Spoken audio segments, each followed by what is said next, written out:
Assalamualaikum warahmatullahi taala wabarakatuh. Nama saya Suharman bin Zainuddin, nomor card metrik BS 1911024, pelajar daripada Section 1 Dialog Antara Agama dari kumpulan 7 ingin membentangkan tentang tajuk Islamofobia. Saya akan menerangkan sedikit sebanyak tentang konsep dan juga definisi Islamofobia yang berlaku pada masyarakat kita sekarang dan juga punca-punca berlakunya Islamofobia di negara kita ini. Islamofobia adalah satu diskriminasi ataupun satu prasangka buruk kepada umat Muslim dan juga Islam itu sendiri, kerana agama Islam ini dianggap seperti suatu jenayah ataupun suatu keganasan oleh masyarakat yang ada pada dunia ini. Seperti yang kita tahu, perkataan Islamofobia ini berasal daripada dua perkataan, yaitu perkataan Islam dan juga perkataan fobia. Islam adalah perkataan ataupun agama yang dibawa oleh Nabi Muhammad SAW kepada umat Muslim itu sendiri, manakala fobia pula adalah sesuatu perasaan yang takut ataupun gentar kepada sesuatu. Jika kedua-dua perkataan ini digabungkan menjadi satu, maka terlahirlah perkataan Islamofobia, yaitu perasaan gentar dan juga takut kepada umat Muslim. Itu adalah sedikit sebanyak pendahuluan dan juga definisi untuk tajuk kami, yaitu Islamofobia. Saya akan bergerak kepada subtopik yang berikutnya, yaitu punca-punca terjadinya Islamofobia di kalangan masyarakat kita. Salah satu punca yang paling penting ataupun punca yang paling besar yang menyebabkan Islamofobia ini menjadi lebih teruk adalah disebabkan tidak memahami konsep ataupun pemahaman yang betul tentang teras agama Islam, terutama sekali media barat, di mana mereka memutarbelitkan keadaan ataupun cerita-cerita yang berlaku pada zaman sekarang, di mana mereka akan memberikan 100% kesalahan kepada orang Islam ataupun umat Muslim itu sendiri jika terjadinya sesuatu jenayah. Maka dari itu, pandangan masyarakat dunia akan menjadi buruk apabila media-media masa ini telah menguasai media-media sosial yang lainnya seperti Instagram, Facebook dan juga WhatsApp. Berita ini akan tersebar dengan pantas.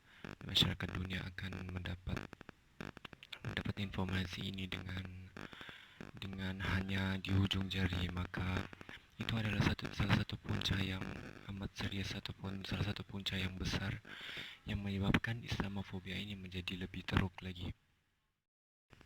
Punca yang kedua adalah salah satu punca yang berat juga jika ingin dibincangkan, yaitu punca kesalahan orang Islam itu sendiri, di mana orang Islam inilah yang menghancurkan agama Islam itu kerana menghadapi kekeliruan ataupun tidak mempunyai pemahaman yang mendalam tentang agama Islam itu sendiri. Mereka menyalah-tafsirkan konsep jihad ataupun menjadikan agama ini sebagai salah satu medium untuk mereka melakukan kejahatan, seperti yang kita dapat lihat pada zaman sekarang ini, seperti ISIS dan kumpulan-kumpulan ganas yang lain yang dianjurkan oleh Islam itu sendiri. Mereka menganggap bahwa konsep jihad itu adalah satu konsep jihad yang salah. Maka dari itulah masyarakat dunia itu memandang Islam ini adalah sesuatu yang ganas, kerana mereka hanya memandang kelompok-kelompok yang sebenarnya bukan Islam, tetapi adalah Islam yang sesat, yaitu Islam yang bukan sebenarnya.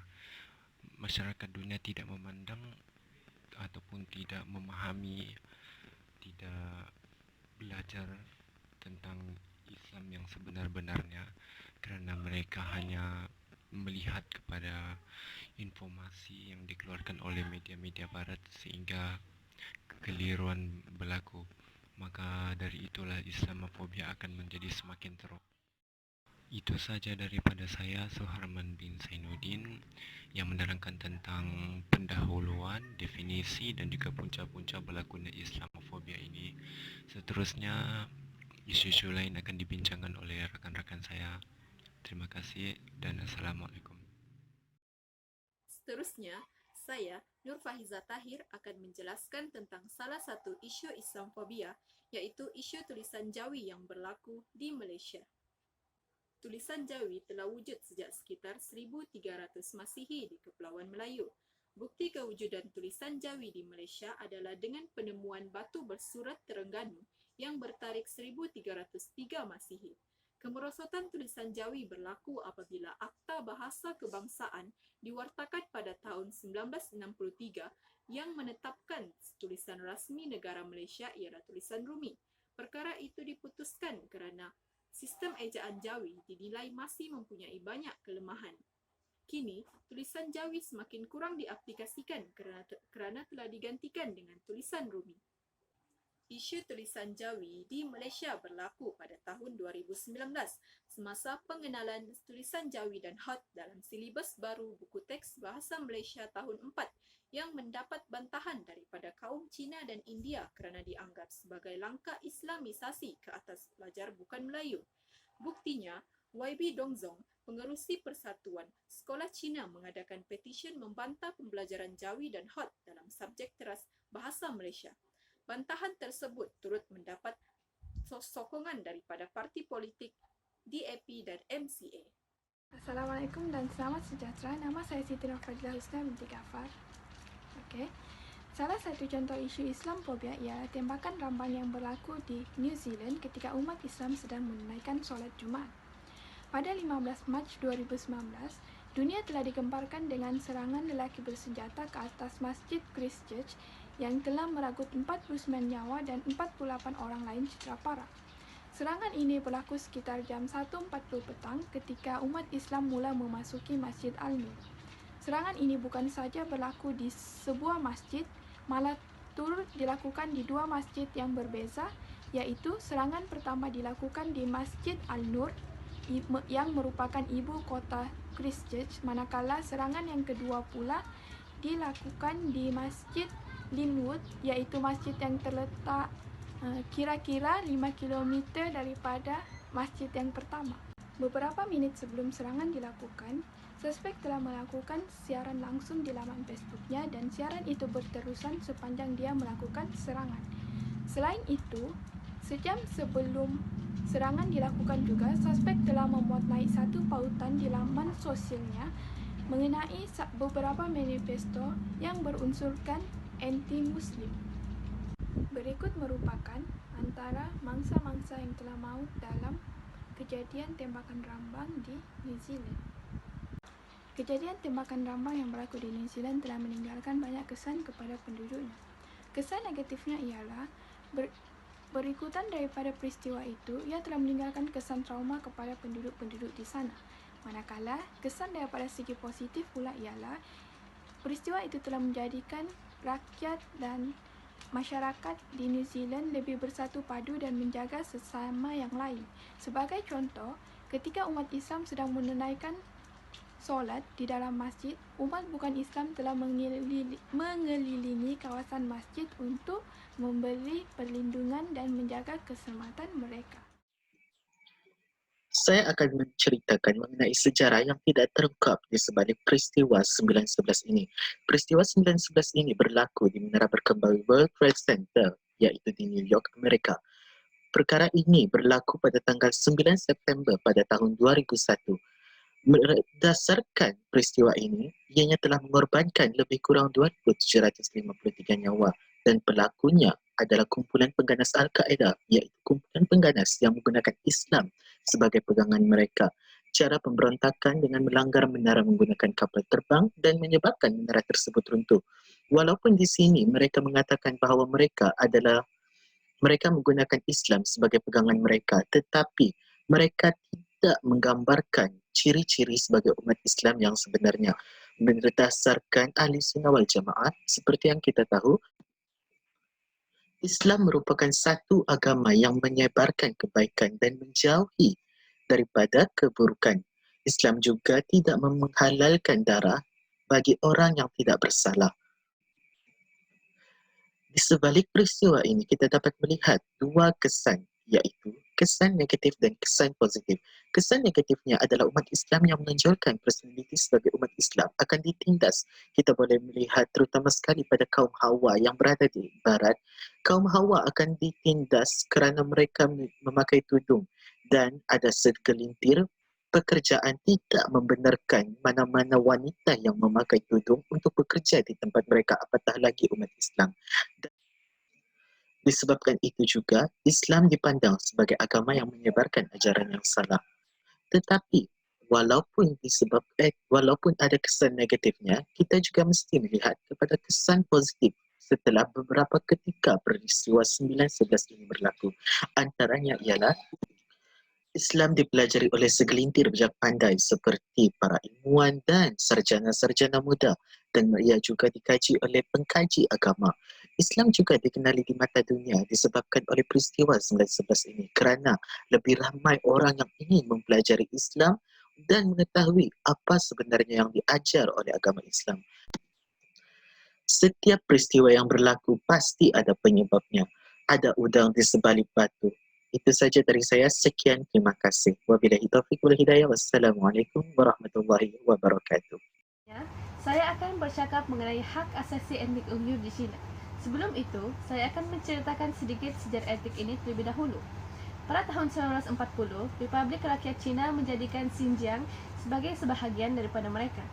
Etnik Uyghur dianggarkan kira-kira 76% daripada penduduk Xinjiang, manakala orang Cina berbangsa Han, iaitu etnik majoriti di Cina, hanya berjumlah kira-kira 6.2% di Xinjiang. Kerajaan Cina tidak mengiktiraf Xinjiang sebagai tanah jajahan. Tindakan memasukkan Xinjiang sebagai sebagian daripada Cina adalah mewakili penjajahan kepada minoriti Islam di Xinjiang. Malah, terdapat juga sebahagian daripada penduduk yang menentang pemerintahan Beijing. Ramai daripada mereka enggan bercakap bahasa Mandarin, sementara yang lain berkempen untuk merdeka. China menganggap sebarang rasa tidak puas hati atau kritikan terhadap Parti Komunis China sebagai satu ancaman. Perbezaan pendapat oleh minoriti dianggap sebagai berbahaya bagi keamanan negara. Bagi China, keutuhan wilayah adalah sangat penting. Kerajaan China telah menganggap Xinjiang dan minoriti Islam yang lain sebagai mundur.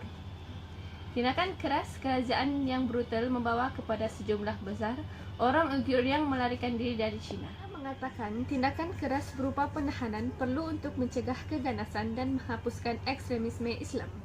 China mendakwa bahawa pusat penahanan di Xinjiang adalah untuk latihan vokasional, tetapi perbicaraan Kongres Amerika Syarikat mencirikan kem tersebut sebagai pusat pendidikan semula politik. Pendidikan ini melibatkan intronikasi harian, iaitu menanam ideologi komunis dan percubaan untuk membasmi budaya, bahasa dan agama golongan minoriti. Tahanan yang telah melarikan diri dari China menggambarkan ianya sebagai satu keadaan yang sangat teruk. Tahanan dipaksa untuk berjanji setia kepada Parti Komunis China dan meninggalkan Islam, serta menyanyikan puji-pujian untuk komunis dan belajar bahasa Mandarin. Ada yang melaporkan keadaan seperti di dalam penjara dengan kamera dan mikrofon yang memantau setiap langkah dan ucapan mereka. Terdapat juga mereka yang disiksa dan kekurangan tidur akibat disoal siasat. Wanita yang mengandung terpaksa menjalani pengguguran kandungan, manakala wanita yang lain mempunyai alat kontraseptif yang ditanam tanpa kerelaan. Penahanan ini turut mengganggu hubungan kekeluargaan. Kanak-kanak yang mana ibu bapa mereka dihantar ke kem tahanan dipaksa untuk tinggal di rumah anak yatim yang dikendalikan oleh pihak kerajaan. Kerajaan Cina juga pernah menahan Ilham Tohti, yaitu seorang profesor ekonomi yang menolak perpecahan dan mempromosikan perdamaian di Xinjiang. Beliau kini menjalani hukuman penjara sepanjang hayat selepas dituduh sebagai seorang pemisah. Assalamualaikum dan salam sejahtera. Nama saya Muhammad Hafiz Azizi dan kini saya akan membenarkan langkah-langkah untuk mengatasi Islamofobia. Yang pertama adalah peranan masyarakat dalam memahami dan menyebarkan maklumat. Rata-rata setengah media, terutamanya media barat, cenderung untuk menyebarkan informasi-informasi yang tidak lengkap atau palsu tentang sesuatu perkara, lebih-lebih lagi yang menyentuh tentang agama Islam dan juga masyarakatnya. Zaman sekarang segala maklumat kini berada di hujung jari tanpa sebarang tapisan dan boleh diakses oleh semua masyarakat yang mempunyai akses internet. Netizen haruslah menapis dan menyiasat dengan teliti mana-mana maklumat atau berita yang mereka terima agar tidak mudah terpedaya dengan berita-berita palsu. Yang kedua pula adalah peranan masjid dan pertubuhan bukan kerajaan. AJK masjid dan juga NGO Islam digalakkan untuk melakukan sebarang aktiviti atau acara untuk merapatkan jurang antara masyarakat Islam dengan bukan Islam, terutamanya di negara-negara di mana masyarakat Islam adalah kelompok minoriti. Contoh yang terdekat adalah Sidang Kemuncak Kuala Lumpur di mana semua pemimpin dari negara-negara Islam berkumpul untuk membincangkan masalah yang melanda umat Islam dan juga cara-cara untuk mengatasinya, dan antara isu yang selalu diketegakkan adalah isu Islamofobia. Kemudian yang terakhir adalah akhlak dan peribadi. Kita sebagai seorang Muslim seharusnya menunjuk akhlak dan peribadi kita dengan mencontohi Nabi Muhammad SAW kerana baginda merupakan contoh yang terbaik. Seperti mana yang disebut dalam surah Al-Ahzab ayat ke-21. Sungguhnya pada diri Rasulullah SAW itu adalah contoh ikutan yang terbaik.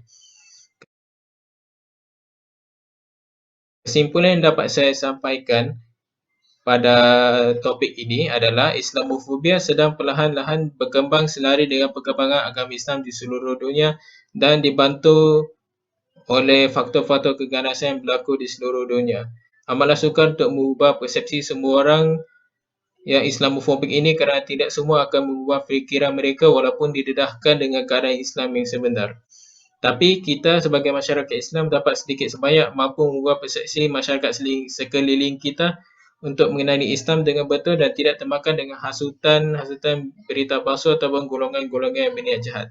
Tunjukkanlah akhlak yang terbaik dan apa yang dipelajari oleh kitab-kitab agama masing-masing, kerana sungguhnya agama itu tidak bersalah, yang hanya bersalah hanyalah individu yang tersesat jalan. Sekian, terima kasih.